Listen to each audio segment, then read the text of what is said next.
Thank you very much. Good afternoon, everybody. As Margaret said, my paper deals with food policies in the transition between war and post-war economies. And the purpose of this paper is indeed to show how economic consequences of war affected for a long time the everyday life of civilians regarding the food supply. Well, this paper presents a case study of Germany at the end of the First World War, analyzing the federal food supply policy adopted by the German government. The study is part of a larger research conducted on behalf of the German Federal Ministry of Food and Agriculture. For this reason, and this is an important point, the issue is analyzed from the perspective of the institution that administered the scarcity of food, and not from that of the civil population that coped with food shortage. But despite the traditional research perspective, this case study is representative of the long-lasting continuity between war and post-war period. In fact, federal guidelines to administer rationing, import, distribution of food, which was implemented between 1914 and 1916, lasted in some cases until 1924. Well, the macroeconomic analysis helps us to understand the difficulties of the German post-war supply system and its roots. This analysis also makes it clear that the Allied naval blockade was not the only factor affecting food shortage. Before the outbreak of World War I, Western Europe was a net importer of grain, and the food procurement system of individual states was guaranteed by intensive international trade. In the last year before the war, about 15% of agricultural production entered global trade. In practical terms, it follows that in 1913, agricultural trade accounted for 50% of global trade volume. The outbreak of the war destroyed this equilibrium, setting new challenges for European politicians. Traditional channels through which foodstuffs were imported had to be reconfigured and the food shortages administered.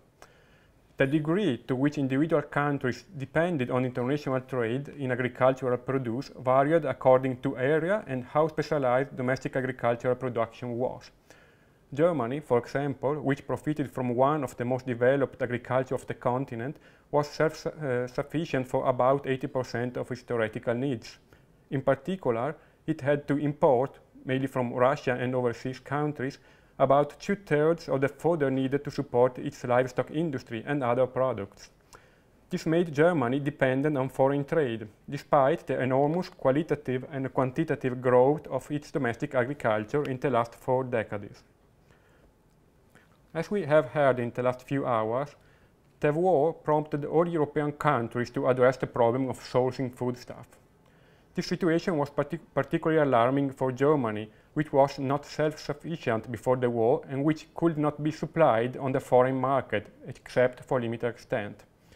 As a consequence, in Germany, the measure adopted by the authorities constituted a complex system of forced economy, the so-called Zwangwirtschaft, which aimed at a more rational use of internal resources in order to support the war effort. Rationing, central distribution, requisitioning, substitute goods, public kitchens became part of the war experience of the civil population. The performance of this complex centralized control system was poor, although the effort of state officials. Germany was able to contain inflation on everyday products until 1918, but failed to stop the disappearance of food products from the market. The agricultural yields per hectare gradually dropped, as did the crops. Some defamatory definitions, such as that of Schweinemord and that of Steckgrubenwinter, became the symbol of this condition. At the end of the war, the black market had practically undermined the centralized economy. According to contemporary estimates, a total of 1/3 of food found its way to consumers outside the official market. The Kriegsernährungsamt, the central office created in 1916 to administer the food, estimated in 1918 that every year about 1.4 million tons of sugar were sold through the black market. The distributed ration were therefore insufficient for life, and the number of civilian deaths caused by malnutrition during the war is discussed in literature, but the most valid estimates range from 400 to 750,000 persons.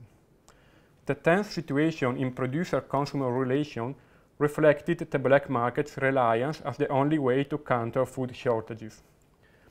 In large cities, this condition often took a violent character. In October 1918, the State Secretary of the Kriegsernährungsamt had to admit, and I quote, "The black market supply has reached a level that, if tolerated, must lead to a speedy collapse of our food industry and our entire state and economic order." End of quote. According to an ironic and bitter statement, I quote, "The black market was the only truly successful organization of our food administration system." End quote. It should be expected, as a consequence, that with the return to peace and the reintroduction of the free market, the situation is quickly overturned, bringing back market rules in the food sector. But actually, this does not happen. The end of the war did not mean the end of the forced economy, at least in Germany.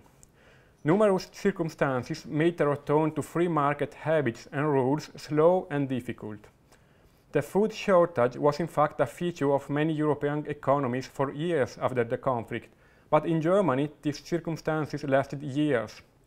We must wait in 1924 to reach pre-war food levels, and 1928 for the recovery of internal agricultural production, which in any case was not enough to feed the population. The estimated yields per hectare of agriculture had fallen dramatically. At an index of 100 for the period 1913, the average yields in 1919 were 77 for wheat, 74 for rye, and 72 for potatoes.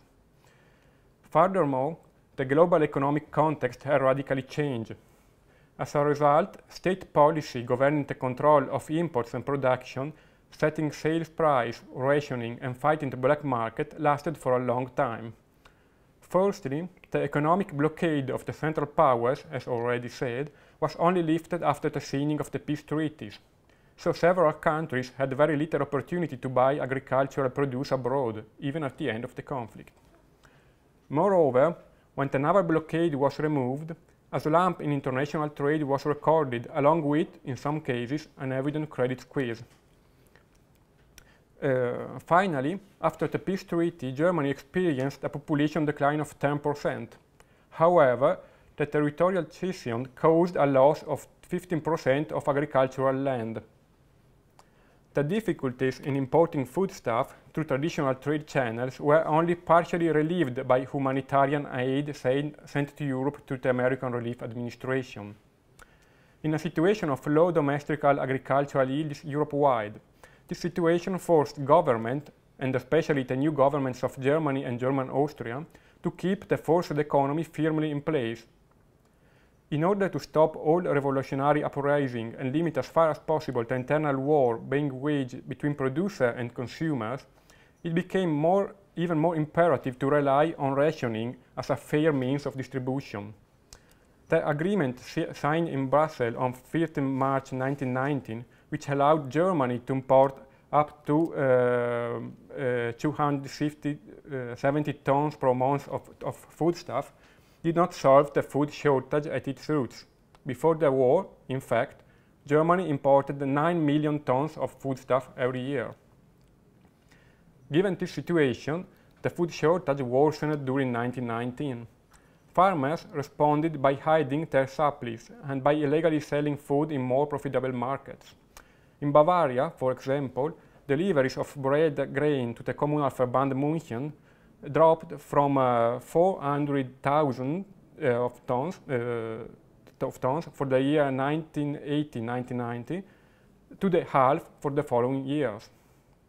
And despite numerous attempts by Federal Ministry for Alimentation, Robert Schmidt, to liberalize the movement of marginal products, his measures were quickly revoked due to the complete disappearance of these products from the market. This is the case, for example, of oats.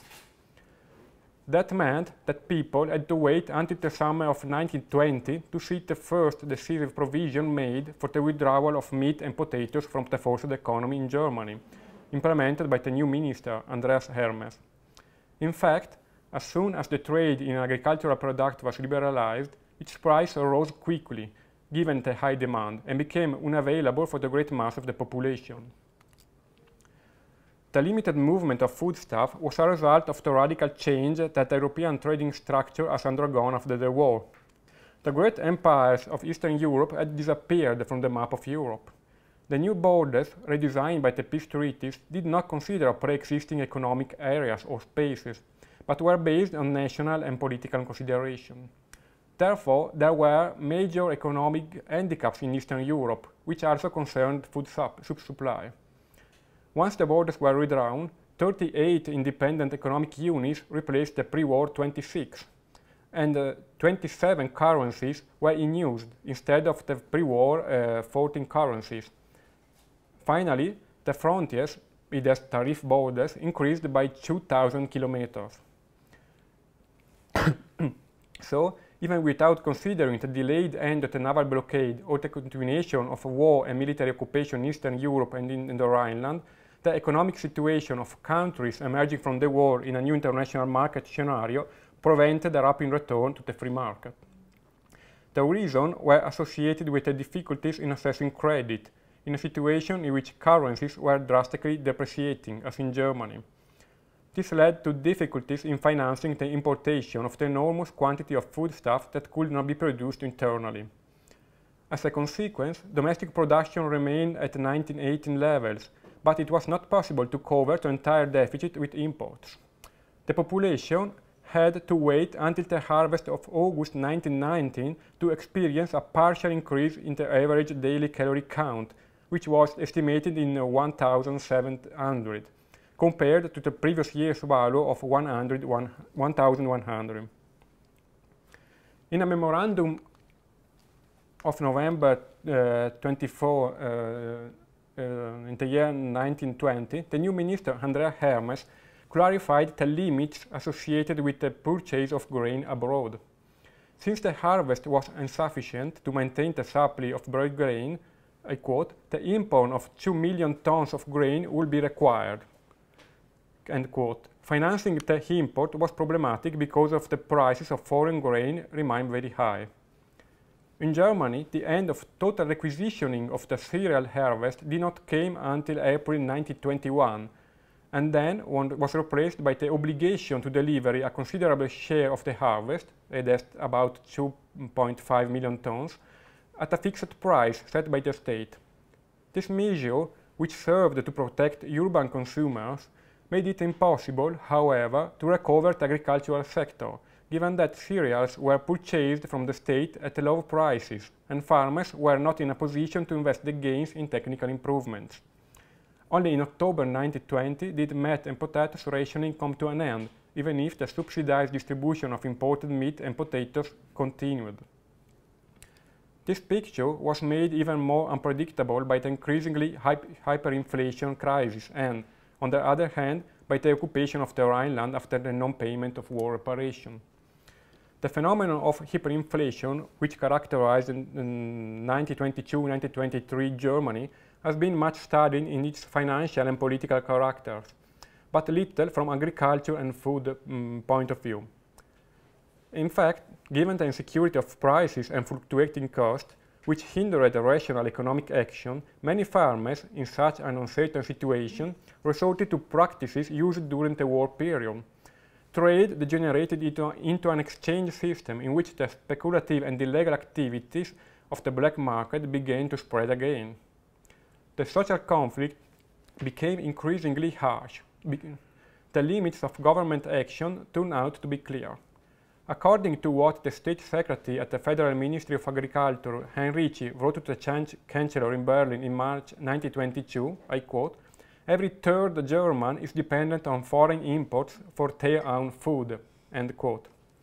Moreover, it became more and more difficult to guarantee a minimum ration of bread at controlled selling price.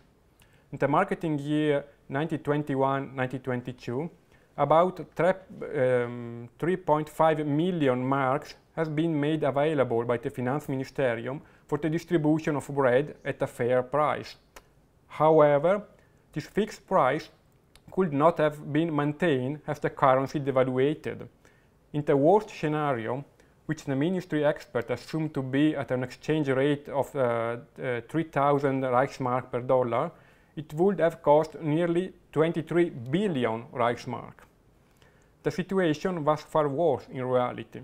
As stated by Ministry Anton Fehr in May 1922, I quote, "The cost of nutrition has risen from April 1920 to today to 43 times that of peace." All this affected the deliveries of wheat and the rationing system. The Reichsgetreidestelle, the governmental body that redistributed the wheat in the Reich district, stated that it could not guarantee the deliveries of cereal after December 1922, if large imports from abroad had not been authorized. As a consequence, the solution was temporarily identified in price increases and in the return to measures already taken during the war. In the baking process, 10% of potatoes, for example, were added to bread, a sort of Kriegsbrot baked during the inflation time, and the share of bread, therefore, increased in baking process to spare flour. From a practical point of view, in everyday economic practices, the social conflict returned to very harsh tones, which recalled the worst moments of the war and the immediate post-war period. Minister Luther wrote in his memoir, I quote, "Many farmers do not give their products anything, because the money they paid is not nearly sufficient the next day, for example, to buy the amount of fertilizer." End quote. The price of the ton of Manitoba wheat, which had been 170 marks before the war, had risen in October 1922 to 200,000 marks. Production costs, and especially fertilizer prices, followed the same trend. A foreign observer, the British ambassador in Berlin, annotated in a report on a meeting with the Chancellor at the end of August, I quote, "Today I met Wirth in strong nervous excitement. He told me that the catastrophic fall of the mark made it seem doubtful whether Germany could secure enough food to feed the population during the coming winter. Bread comes before reparation, he has already said." End quote. On 16 April 1923, given the failure of cereal harvesting with compulsory system, the government moved towards liberalization. This policy, however, proved to be extremely expensive and unachievable. As a consequence, in the following months, the German population witnessed a virtual collapse of food supply. Attempts to adjust the cereal delivery price to market value remained unsuccessful. It was only possible to deliver cheap bread to the urban masses, but the problem remained.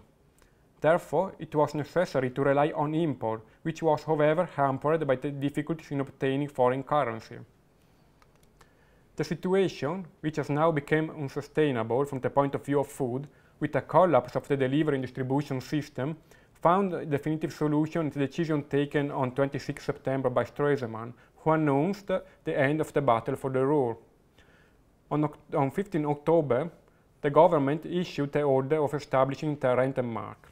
Essentially, the legal end of the compulsory consignment of part of the harvest did not come until July 1923, and only came into effect in the first half of the following year. That is, 10 years after the outbreak of the war. The new currency allowed substantial purchases of wheat abroad. Only in 1928 did agricultural production reach pre-war yield levels. However, this led to high social and political costs. After 1924, the entire agricultural sector was heavily in debt to overcome the accumulated technological gap. In conclusion, the First World War forced countries throughout Europe to intervene radically in their food supply chains, terribly extending state authorities and competencies.